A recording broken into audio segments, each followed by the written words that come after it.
Vai, వస్తావా Europe?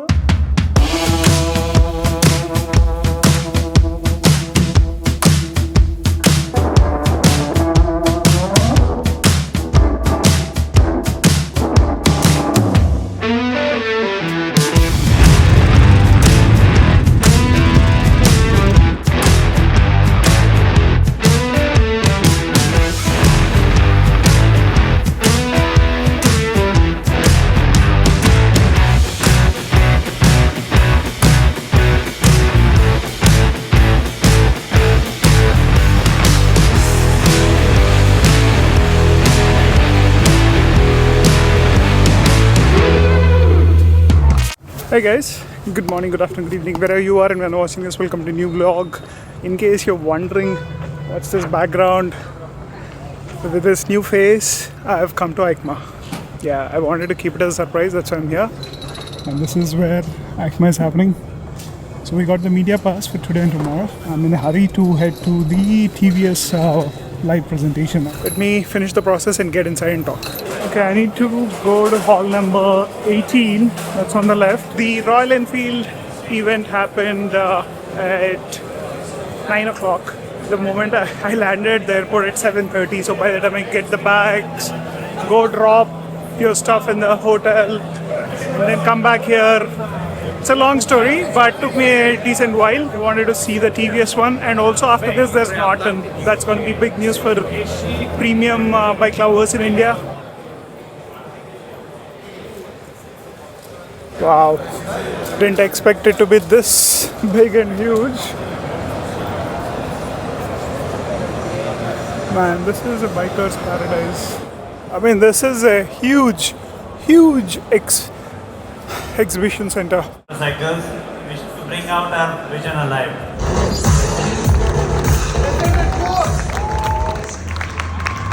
And the Manx are.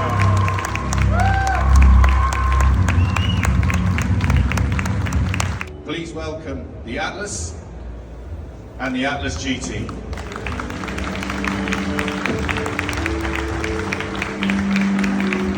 So Norton launched 4 bikes. This is the Atlas GT version, the sports touring version, 580cc, 85cc. You also have the one with spoke wheels, slightly more adventurous version of this one. Proportions look big, but this is the most exciting bike of all. 206 horsepower, 1100cc V4 engine. Look at the display. That's so big. Interesting switchgear. Some very interesting details on here. And this is the street naked version of that. The paneling here looks like it's an electric bike. Here you can see how big the instrument cluster is. Massive. Love the seat. Lot of carbon fiber here. Single-sided swing arm. I don't know if this will make it to production. BST Blackstone rims, but carbon fiber here. Look at the detail that's here. It's a very impressive motorcycle. I'm here at EICMA, man. Like there are hundreds of launches, gear, accessories, so many things to talk about. So let's focus on what else is in EICMA. This video primarily is about what EICMA is all about. If you want to know individual details about each motorcycle, I'll do some YouTube shorts and reels. Not all the motorcycles, there are hundreds of them to cover here. Watch out for the reels and the shorts that will be coming.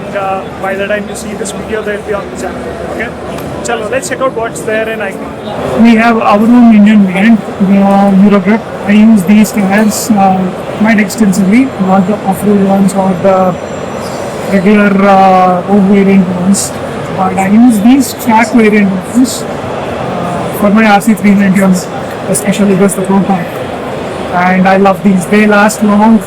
They cost just 13,000 for a set. They're launching premium tires too. There's a 190 section tire. That's for the bigger bikes like this. And they also have touring tires. These will come sometime next year to India. STRs. These would be really good. Slight knobbies. I think these will also be more off-road oriented than that, but would love to try all these sometime on the multi in the future. Looks good on the multi. This is the new Concept RR. I think the next RR revision will have a lot of these design cues, the headlights. I love the wing lights on this. Look at that air duct. You get the shark fins like the current generation, but the rest tank is more like a MotoGP bike. Ooh, look at the tail section. Look how high the pegs are. Finally, I get to see the much anticipated BMW F450 GS that's gonna launch soon in India. This is gonna shake up the market quite a lot. You get 19-inch wheels at the front and 17 at the back. Spoke wheels, tubeless rims. I see those interesting magnesium clutch and engine covers, maybe to reduce the weight. Suspension seems to have some kind of adjustment, maybe for few levels of rebound, compression and preload adjustment. As you can see from the back, it looks very slim and narrow.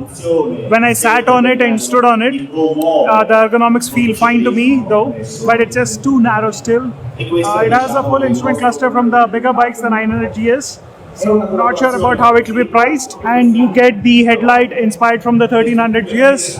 So it looks quite good compared actually to my impressions of the 1300. I didn't like it on 1300, but on this it looks good. It will be curious to see what it will be priced at. Anything beyond 5 might not work in India, but anything below that might be interesting. On a whole, if priced well, this can shake up the market. And this is the sport touring version, as you can see from the alloy wheels and the dual seat. I am not a fan of this plastic bits in the back. The engine performance might decide how good and fun this is. And knowing BMW, I'm sure this would be pretty peppy. We got some accessories here, bags, navigation. One brand that is just art on motorcycles. Like their tagline is motorcycle art. This brand makes the most beautiful bikes in the world. Just take a look at this. You rarely get to see these motorcycles. I'm glad to have ridden at least few. There's a Street Naked Brutale 1000. There's the Enduro Veloce.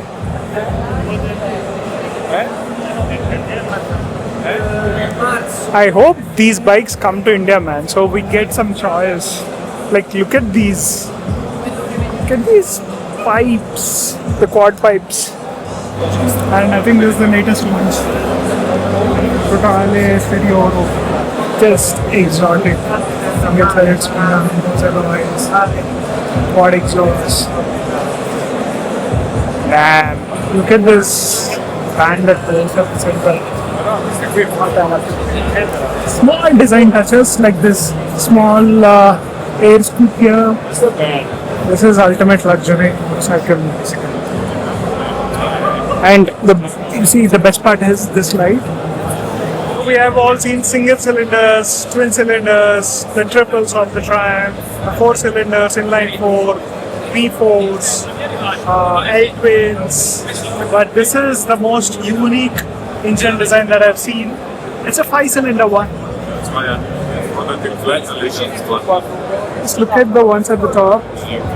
3 are here, and then 2 are at the back. Just had a quick meal at the food truck counters over there. Basic pizza. Lovely though, you can't go wrong with a pizza in Italy. But you have other options here, mostly non-vegetarian. We have finished probably only 20% or 30% of the stalls. Still have a lot to cover, but I just landed and came here. So wanna go back to the hotel, fresh up a bit, get a power nap, and then come back in the evening because there's a Ducati World Premiere happening that's in the evening and I don't want to miss that. It'll be a long day. Today and tomorrow is pretty much EICMA. As you see on my right side, there are a lot of food stalls. So you can get food here and easily spend a whole day. It's just that I wanted to get a nap and you can't do that here. And also charge some phones, batteries and all that stuff. 3 hours later. Royal Enfield, what do we have here? These are some of the custom motorcycles. They look crazy. This is the first time I'm seeing something like this. Man, that looks good. This is the Flying Flea. Is that a freaking LED display on the panels? Ooh, that's so cool. By the way, this is the Royal Enfield Himalayan 750 that's gonna come. It's just unveiled, not yet launched. A completely new model. Look at the size of the engine. Exhaust looks different compared to the Himalayan 450. In fact, I don't think they carry forward any panel. Looks really proportionate in terms of size. I like this size. This is what we require for an ADV. You see the panel. Previously, you had that frame on the 450 where you can mount bags and all. On this, you might have to put a crash bar and then mount the bags. But I like the look of this. They've done a really nice job with the overall design and proportions. Instrument cluster could be the same. Suspension seems to have some preload adjustment. Front has adjustments too, which is good. Brakes. That looks like 320mm discs. Single disc at the back. Tubeless spoke rims. On a whole, looks good. So we have this one, the few color updates. Flying Flea X that was launched. You see, this was the frame I was talking about. This is not there on that. Integrated helmet with communication, so that looks pretty interesting. Carbon fiber, interesting vents at the back. Dodge EC rated 1500 grams. Looks good. Makes life easy. At least you'll get less noise. Time to check out another home brand, Hero Hunk. That looks good. Vida for kids. Vida electric off-roader. And some interesting concept. This is the lines of product. That is called Next 1. This is called Next 2, and that is called Next 3. So this is conventional backpack with the ability to move on ground. Typically the use cases like anyone who is trying to go for a airport and things like that, they can easily use it. Ultra last mile micro mobility device. This is a trike, a three-wheeled one. It is self-balanced. Anyone can ride it. USP of this particular thing is conventionally whatever you see in the market, it is actually a scooter converted into a tricycle in European markets. But this is having the form of a motorcycle. Basically all your motorcycles and scooters are two-seaters. But typically whatever the two-wheeler that you see in the markets are not weather protected. And it is also not comfortable to ride in urban condition. So we wanted to solve that particular problem. So we have tried to come up with that particular microcar concept. It's a quadricycle segment. Okay. And it has two tandem seats. Let's take a quick look at the Triumph. Trident 800. This looks meaty and big. I wonder for whom it is. So is it for someone who is not such a big fan of, like, let's say, street triple? They want something more focused, relaxed, but not too oriented towards the classic.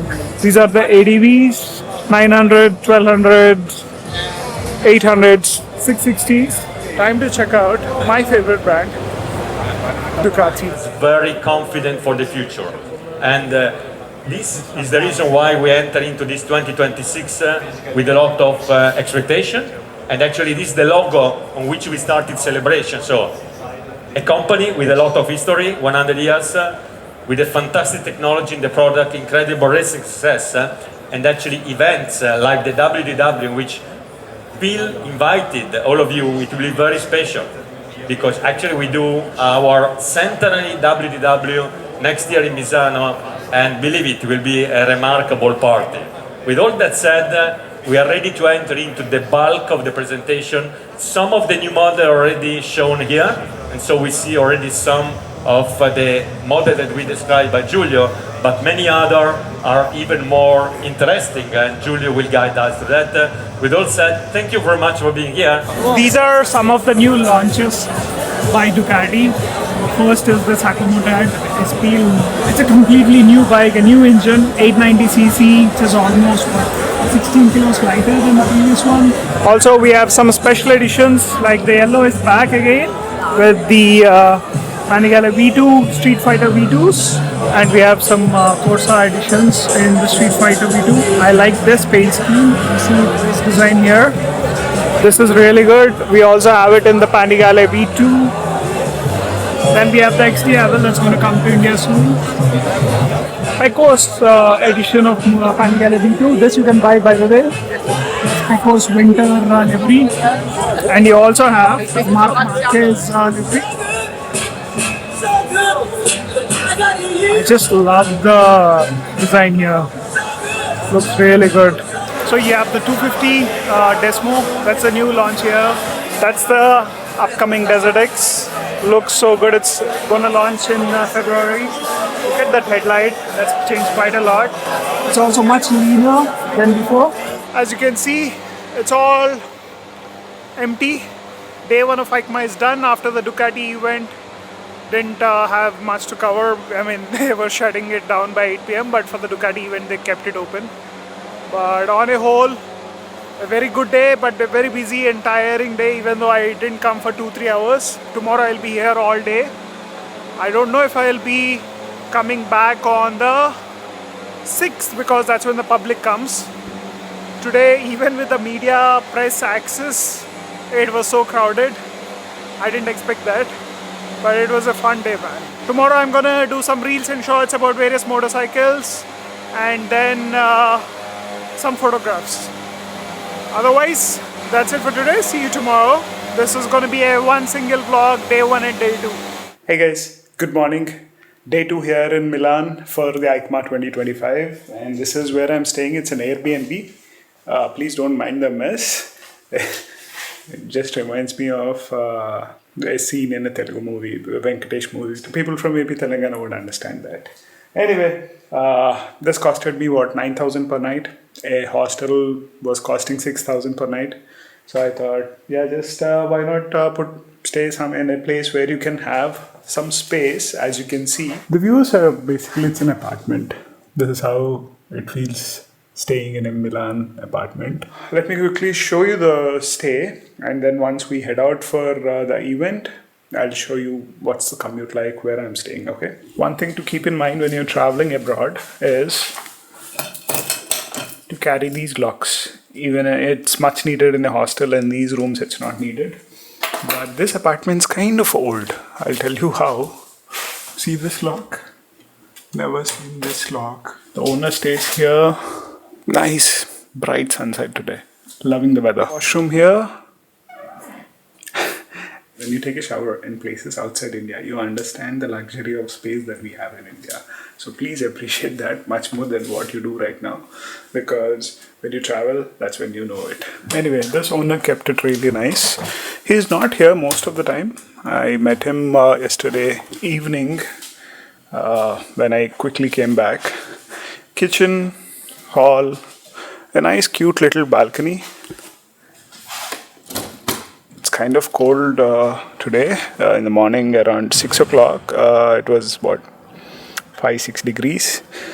These will go away, but look at those blue skies here. Rooms nice and cozy. Had some coffee here. This is a machine that I use. Take the pots, put it in for coffee. Pretty good, and make sure you wash your stuff once if you're in Airbnb. A nice place to chill if you are that kind of a person and you get out from here. On a whole, a nice kind of place. Luckily, not much of a crowd, but I keep seeing some interesting bits in this house. Like the way he's hanging these phone boxes. Well stocked up. In the washroom, I saw this radio. Cool, na? Anyway, let's get going because I still need to eat something, have some breakfast. You won't get idli dosa here, so I have to figure out some cafe and then head to the event.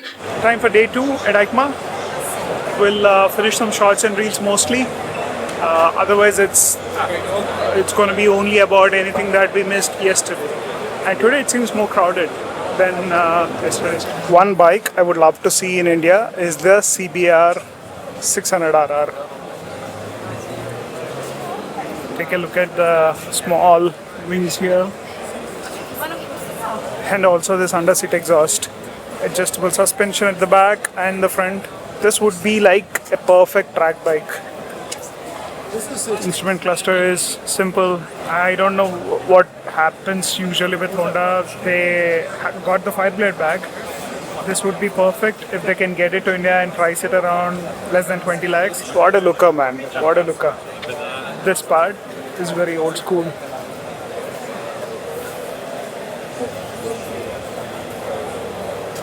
Look at what they did back there.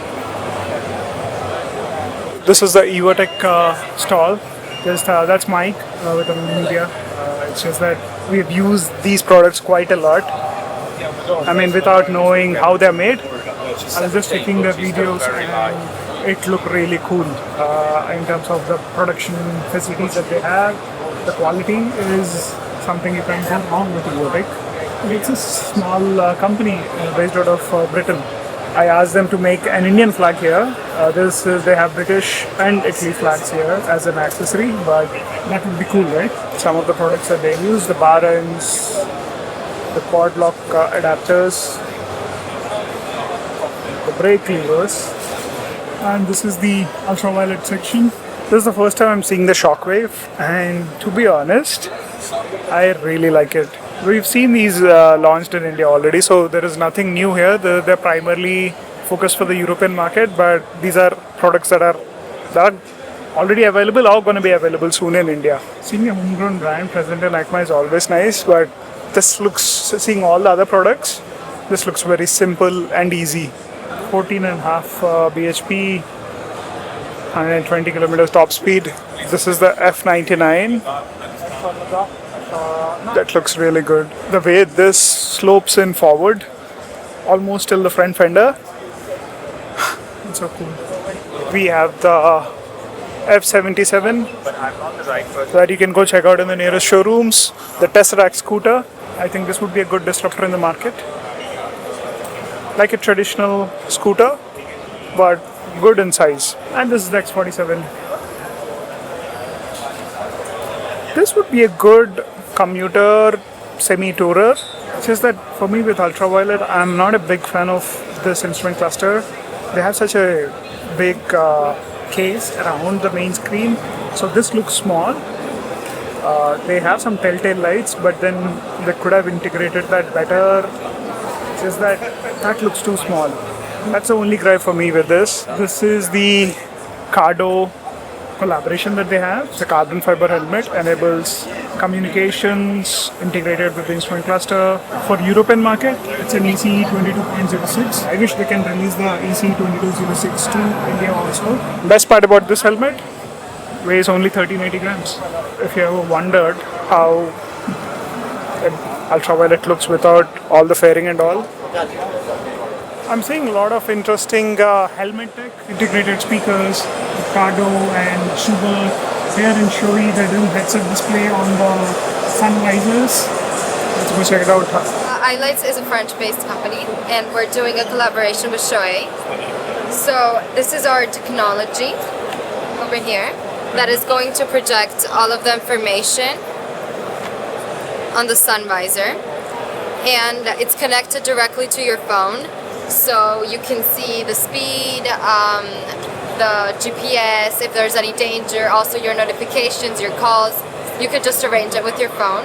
You can also, with your phone, arrange like where the information is going to be displayed.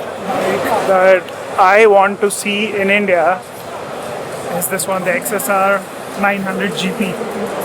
Such a cool looking retro sportsman, right?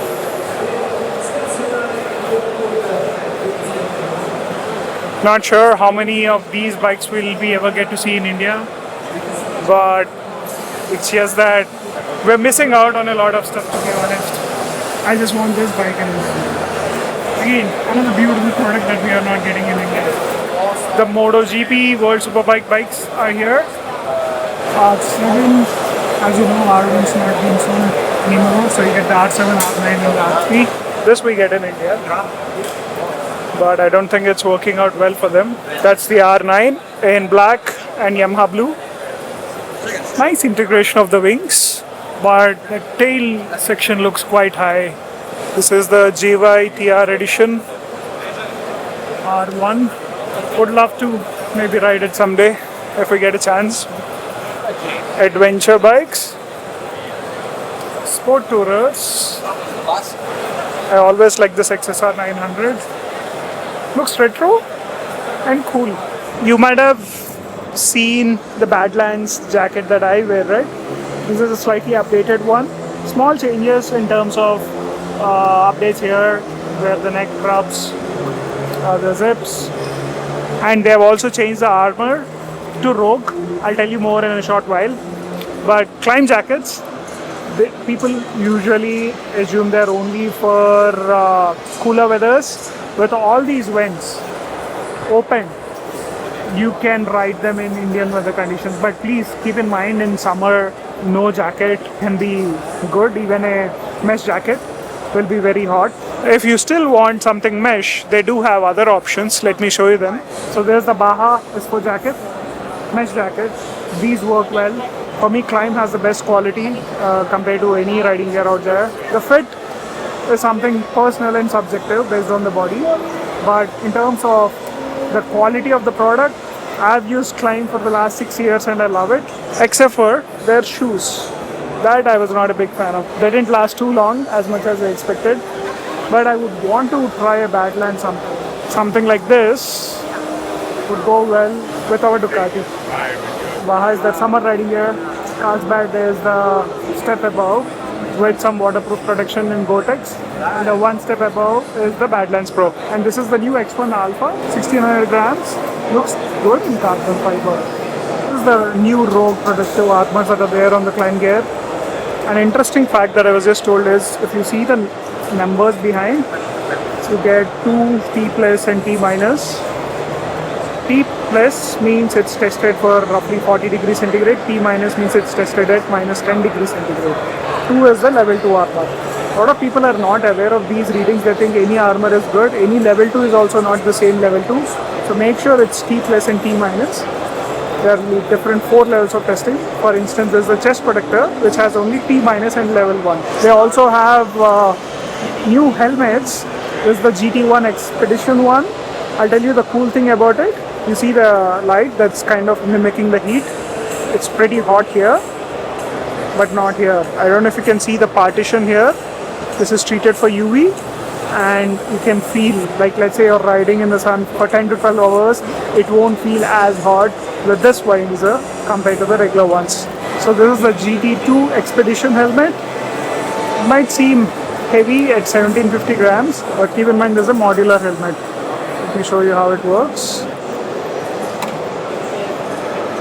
And I would have to say there is some cool stuff happening here at the visor mechanism. You see, it's not entirely plastic, and this comes slightly forward and goes back, and you can see how flush the visor is with the helmet.